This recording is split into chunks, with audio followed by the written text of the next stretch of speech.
Esta noche vas a escuchar a uno de los que más se oponen desde el campo sindical a la reforma laboral, que es el secretario de la Corriente Federal, Sergio Palazzo, que la semana pasada lanzó una dura advertencia al gobierno si la reforma prospera. Y vamos a... en esto que volvíamos, el propio ministro dice todos tenemos que ceder, un poco como le echa la culpa a los laburantes, pero después el Estado se da el lujo de crear estas subsecretarías o secretarías que no entendemos para qué sirve. La primera reflexión le voy a pedir a Sergio Palazzo sobre esto que escuchaba del ministro Treaca. Es pretender que los trabajadores nos paguemos nuestra propia indemnización y en segundo lugar, una vez más favorecen a los grandes sectores empresarios, porque ¿quiénes van a hacer uso de ese fondo? Generalmente aquellos que quieran echar barato y no pagar. El castigo que tienen hoy por una indemnización cuando el despido es sin causa, deberían tenerlo presente que quienes van a hacer uso de ese fondo van a ser precisamente las grandes empresas que van a despedir más. Así que desde luego que rechazo toda la reforma que plantea el Ministerio, inclusive la tributaria y la previsional, pero me parece que este dislate de crearnos un fondo propio para pagarnos nuestras propias indemnizaciones es un dislate, realmente una locura. Y por otro lado también, al ser un fondo que va a ser administrado por una entidad sin fines de lucro, uno puede concluir que después también le van a agregar funciones y seguramente van a poder participar del mercado de capitales comprando bonos, comprando acciones, como hacen en la actualidad con el Fondo de Sustentabilidad del Sistema Previsional. Con lo cual no es ninguna garantía que exista un fondo para que los trabajadores después puedan cobrar una indemnización. Bien, ahora enseguida lo vamos a continuar en el debate.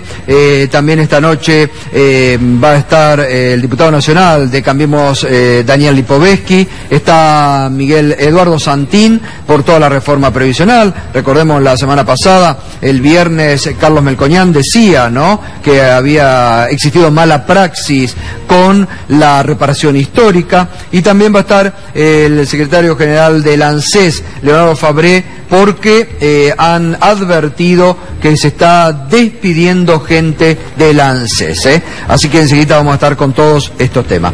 El presidente Mauricio Macri hoy habló y dijo lo siguiente.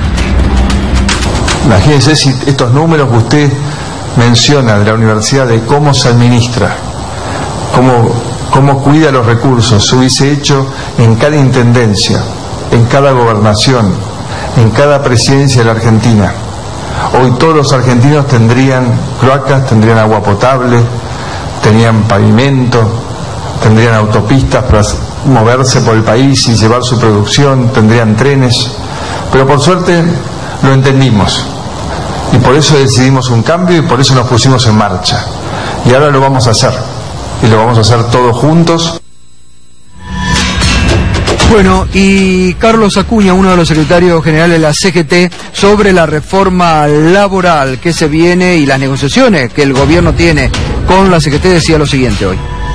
Estamos esperando nosotros porque habían otros proyectos que veníamos hablando y para nosotros fue una sorpresa la reforma laboral. Entonces la pusimos a consideración del Consejo Directivo y por unanimidad se decidió rechazar los artículos que perjudican a los trabajadores. Si el gobierno quiere discutir sobre esos artículos de la reforma laboral, lo vamos a discutir porque corresponde. Y posteriormente iremos a dar las explicaciones que corresponde a la Cámara de Diputados y Senadores. ¿Ustedes van a lanzar algún plan de lucha? ¿Se está hablando de eso? No, lo primero que vamos a hacer nosotros, es ir a hablar con los legisladores. Y en función de la respuesta que tengamos de los legisladores, si los legisladores, tanto diputados como senadores, apoyan la posición de la CGT, no va a ser falta hacer nada, pero en el caso de no apoyar, seguramente todo el movimiento obrero va a decidir cuál va a ser la modalidad de la protesta. Bien, allí decía Acuña, sorprende, porque dice Acuña que fueron sorprendidos por la reforma laboral, que hace mucho tiempo que la vienen negociando también desde esos sectores de la CGT con el gobierno, ¿no? Bueno, y enseguida Berco nos va a estar anticipando porque hoy el gobierno presentó ya en la Cámara de Diputados la reforma tributaria, con el impuesto que pesa sobre las bebidas colas y que ha desatado, lo contaba la semana pasada Berco aquí, una guerra, una advertencia de Coca-Cola, ¿no? Enseguida vamos a estar con eso. Berco tiene otras perlitas también, porque viene una reforma tributaria sobre otras empresas que en algún momento se han mostrado muy cerca del gobierno y que hoy, ahora lo va a anticipar Berco, han amenazado con irse del país. Antes de meternos en el debate, tenemos un programa muy interesante. Quiero hacer una línea también de judiciales. Ustedes saben que el Palacio de Tribunales está muy activo con las causas del pasado. Hoy Alejandro Van den Broele, que está acusado, imputado por la causa Chicone, en la que está siendo llevado a juicio oral y público, el ex vicepresidente Amado Boudou decidió el gobierno. Digo, porque acá empecemos al contrario, le cambio la pregunta. ¿Usted cree que es necesaria una reforma laboral hoy en la Argentina? Yo creo que lo primero, están atadas las tres cosas: la reforma laboral, la previsional y la tributaria. Este es un mismo combo. Creo que el gobierno lo que manifiesta es que con la disminución de impuestos al salario lo que se busca es generar más empleo, y no pasó en las experiencias en otros lugares del mundo, no ha pasado esto así. Lo segundo, creo que no es necesario, y en todo caso, antes que un blanqueo deberían tomar los consiguientes castigos con aquellos que han negreado a los trabajadores durante tanto tiempo y hoy van a verse beneficiados precisamente por esta norma de blanqueo que se va a realizar. Y en cuanto a la reforma en sí en materia laboral, creo claramente que va en consonancia con la ideología política de este gobierno y con lo que pretende, es decir, trabajadores disminuidos en su derecho casi al nivel de inexistencia de los mismos, porque particularmente hay un artículo dentro de la reforma que proponen que deroga el artículo 12 de la Ley de Contrato de Trabajo, que es la irrenunciabilidad de los derechos. Quiere decir que cualquier trabajador que haya obtenido por vía de una convención colectiva una mejor condición de trabajo, un mejor salario, llega a su escritorio, a su lugar de trabajo, se lo hacen firmar que renuncia a eso y eso es válido por encima del convenio colectivo. Entonces me parece que apuntan a eliminar la protección del derecho laboral, que no es una relación de iguales para que se plasme en una relación de cooperación como plantea el gobierno. Es una relación absolutamente distinta. Es más, el derecho laboral casi como una continuidad de una cuestión de clase surge para proteger al trabajador. Entonces creo que tiene que ver más con la ideología de este gobierno, tiene que ver con acceder y ceder ante las presiones de los sectores empresarios y de los sectores grandes del capital.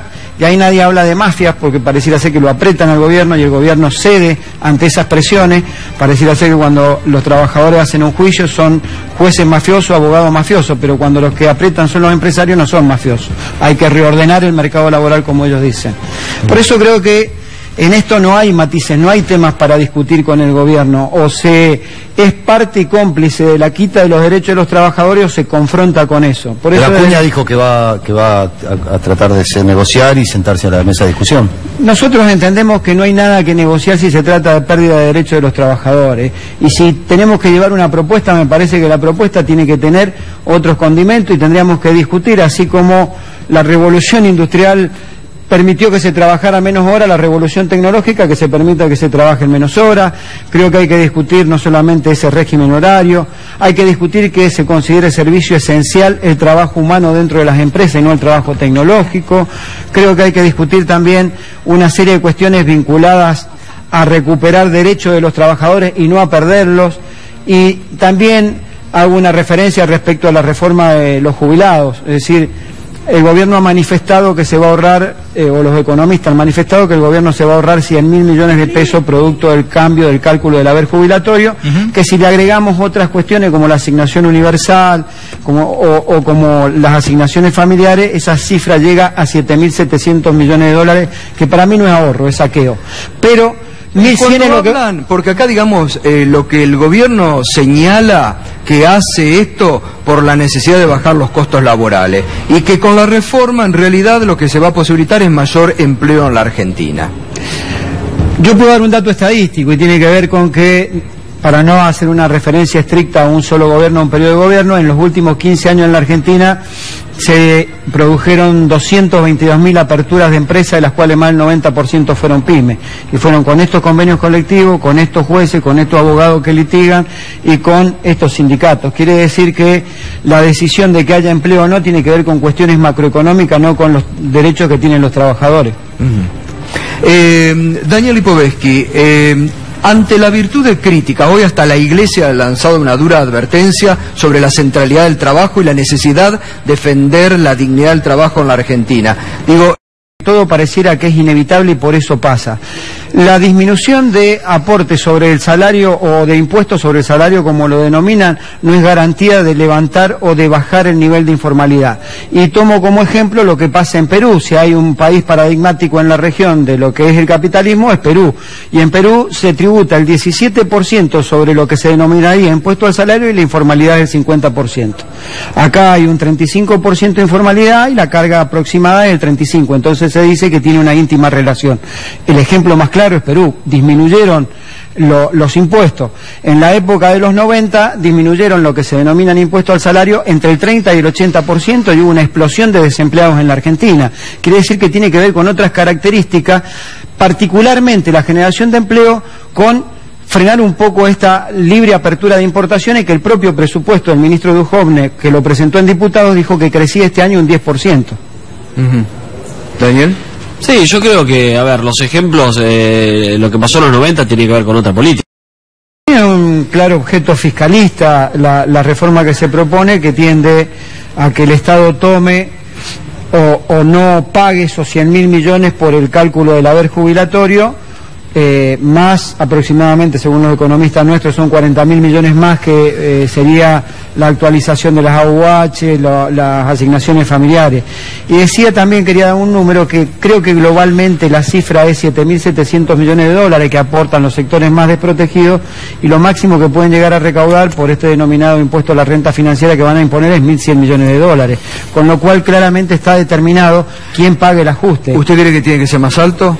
Yo creo que debería haber una revisión integral de ese sistema impositivo tributario que pretenden. Yo no estoy de acuerdo con la disminución de los impuestos que ellos denominan al trabajo, porque me parece que es desfinanciar el sistema de seguridad social en la Argentina, y también creo que no se han hecho los números suficientes, porque si sacamos 140.000 millones de circulación de los sectores que lo utilizan nada más que para consumo, inclusive de cuestiones básicas de la canasta, va a haber menos recaudación a partir de esta situación, producto de esto. Y como decía recién el diputado Santín, también tiende a que esto va a generar alguna retracción en el mercado, como le gusta denominar a ellos, y probablemente haya algún nivel recesivo. Si el consumo es el 70% del PBI en la Argentina, y lo que se está afectando al retirar 140.000 millones de la escena económica argentina, que se lo va a ahorrar el Estado y se lo va a transferir a una tasa mayor de rentabilidad de las empresas, porque es esto, es una tasa mayor de rentabilidad de las empresas, porque no le imponen a la otra parte que garantice los puestos de trabajo y tampoco que genere nuevos puestos de trabajo. Una sola cosa que tiene que ver, pero una sola cosa que tiene que ver, que para que conteste, digamos, porque me encantaría tener la opinión. La realidad es que hablan siempre de consenso. En los dos proyectos que mandaron, es decir, no está la ley el cambio de la ley de movilidad, lo van a hacer por decreto, no se animan a llevar al Congreso el tema de la movilidad jubilatoria. A ver, Daniel. No, es falso. Todos los proyectos van a ser enviados al Congreso, eso es lo que el señor presidente, y será un fruto de la negociación que se está haciendo en este momento, sino para que hubiera muy alta, y que además, en definitiva, es un sistema impositivo que no estimula la inversión, que es lo que necesitamos. Sí, dos cosas muy pequeñas y muy breves, y por ahí me corrige el economista que tiene acá, que es bastante bueno, ¿no? Adelante. No va a ser quizá el 2018 el año de mayor presión tributaria con esta ley, porque suben los impuestos que los crean de golpe, y los que disminuyen los disminuyen gradualmente. Quiere decir que el año que viene me parece que la presión fiscal va a ser más grande todavía que este. Y lo segundo, así como hay una gran cantidad de impuestos que se le eliminan, se quitan o morigeran el impacto del impuesto al salario, hubiera sido bueno que el presidente nos incluyera a los trabajadores que pagamos ganancia y cumpliera su promesa electoral de que los trabajadores no iban a pagar ganancias. De los trabajadores no tuvo la misma actitud que con el sector empresario, a quien le está quitando impuestos. Bueno, avanzamos bastante en el pasado con una ley donde mejoramos muchísimo la situación de los trabajadores de la cuarta categoría, incluyendo no solamente subiendo el mínimo no imponible, sino incluyendo que puedan descontar de ganancias. El mínimo no imponible, vos sabés que creció el 23% contra una inflación del 40%. Por supuesto que hay que seguir avanzando, pero se avanzó mucho más de lo que había avanzado el gobierno anterior, Palazzo, y no te escuchaba mucho hablar de ese tema antes. Sí, hice 15 paros, por ahí te perdiste los programas, hice 15 paros. Bueno, sí, fue así. Sí, así aparece. Retiro lo dicho respecto a eso. Palazzo, pruebe amenazando con irse del país o mudando la sede del sindicato, por ahí le funciona. Por ahí se lo agradecen, ¿eh? Claro. Sí, por ahí se lo agradecen, no le den ese consejo, por ahí se lo agradecen. ¿Está incluido algo de subir el mínimo no imponible en los proyectos que ingresaron hoy? Estimo que no, pero vamos seguramente a entrar dentro de la búsqueda de consensos y la discusión que tenemos con el resto de los bloques. Bueno, les agradezco, muy interesante, les agradezco Palazzo, agradezco a Daniel Lipovetsky, Santín, les agradezco un debate muy interesante, porque estamos anticipando los debates que se van a venir del Parlamento, y esto es lo bueno, que lo podamos hacer aquí, en este ámbito, realmente con gente que sabe del tema. Así que gracias. ¿Me permitís muy breve? Sí. Nosotros desde la Corriente Federal mañana tenemos una reunión y un encuentro el día 20, en donde seguramente le vamos a fijar fecha a una movilización de la Corriente Federal de Trabajadores junto con otras organizaciones sindicales que se quieran sumar en contra del proyecto de reforma tanto previsional como de la reforma laboral. Bueno, gracias, gracias Sergio, gracias Daniel como siempre.